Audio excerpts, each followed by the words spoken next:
Hi friends, అందరికీ నమస్కారం. నా పేరు అంకే రవీంద్ర. నేను కన్సల్టెంట్ డైటీషియన్. ఈరోజు మీకు ప్రెగ్నెన్సీ ఉమెన్స్లో వచ్చేటువంటి డయాబెటిక్ అంటే ఏంటి, మనం అది కంట్రోల్ చేసుకోవచ్చా లేదా, ఒకవేళ కంట్రోల్ అవ్వకపోతే ఏమవుతుంది, ఇలాంటి విషయాల గురించి మీకు చెప్తాను.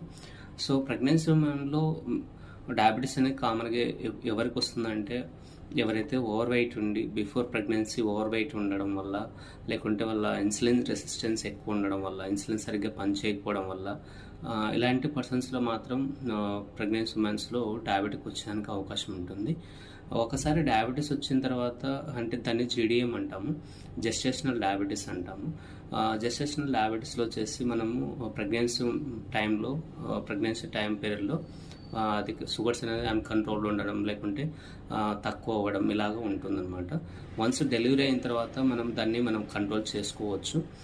అలా కాకుండా దాన్ని మనం వదిలేసినా కూడా షుగర్స్ అనేది కంట్రోల్ అవ్వకపోవడం, అలాగే దాన్ని జెస్టేషనల్ డయాబెటీస్ టైప్ 2 డయాబెటీస్గా మారడం, ఇలాంటి అవకాశాలు ఉంటాయి. టైప్ 2 డయాబెటీస్ మారకముందే మనము జెస్టేషనల్ డయాబెటీస్ను ఎప్పటికప్పుడు మానిటరింగ్ చేసుకుంటూ, అంటే షుగర్స్ పెరుగుతున్నాయా లేకుంటే తగ్గుతున్నాయా చూసుకుంటూ, అలాగే HbA1c మనం చెక్ చేసుకుంటూ ఉంటేనే ఎవరైతే ప్రెగ్నెన్సీ ఉమెన్స్ డయాబెటీస్ షుగర్స్ అన్కంట్రోల్తో బాధపడుతూ ఉంటారో వాళ్ళను ఆఫ్టర్ డెలివరీ తర్వాత మనం కంట్రోల్ చేసేదానికి అవకాశం ఉంటుంది.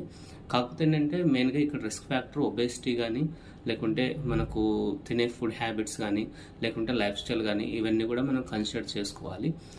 సరైనటువంటి హెల్తీ లైఫ్ స్టైల్ ఉంటేనే ఆఫ్టర్ డెలివరీ తర్వాత ఖచ్చితంగా జెస్టేషనల్ డయాబెటీస్ని కంట్రోల్ చేసుకునేదానికి అవకాశం ఉంటుంది. సో అలాగే మనం తినే ఫుడ్స్లో కూడా ఎక్కువ హై ఫైబర్ ఉన్నటువంటివి, కాంప్లెక్స్ కార్బోహైడ్రేట్స్ ఉన్నటువంటి ఫుడ్స్ తీసుకోవాలి. అలాగే మనకు క్యాలరీస్, సింపుల్ కార్బోహైడ్రేట్స్ ఉన్నటువంటి ఫుడ్స్ అనేది మనం అవాయిడ్ చేయాల్సి వస్తుంది. అంటే మనకు స్వీట్స్ కానీ, లేకుంటే బేకరీ ఐటమ్స్ కానీ, లేకుంటే సాఫ్ట్ డ్రింక్స్ కానీ, ఇలాంటివన్నీ కూడా ఏవైతే షుగరీ ఫుడ్స్ ఉంటాయో అవన్నీ కూడా కంప్లీట్గా అవాయిడ్ చేయాలి.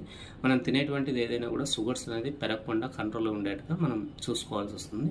అలాగే వాకింగ్, ప్రెగ్నెన్సీ ఉమెన్స్కి అయితే డాక్టర్ చెప్పినట్టుగా మనం వాకింగ్ అనేది చేసుకుంటూ ఉండాలి.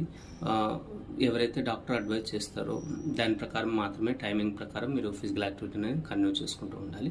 సో ఒకటి డైలీ ఫిజికల్ యాక్టివిటీ, అలాగే మన డైలీ డైట్ ప్యాటర్న్, అలాగే మన లైఫ్ స్టైల్, ఈ మూడు కూడా మనకు ఇంపార్టెంట్ ఉంటుంది. ఎవరైతే డెలివరీ తర్వాత ఇవన్నీ కరెక్ట్గా ఫాలోఅప్ చేసుకుంటారో జెస్టేషనల్ డయాబెటీస్ టైప్ 2 డయాబెటీస్గా కన్వర్ట్ అవ్వకుండా మనం కంట్రోల్ చేసుకోవడానికి అవకాశం ఉంటుంది. Thank you.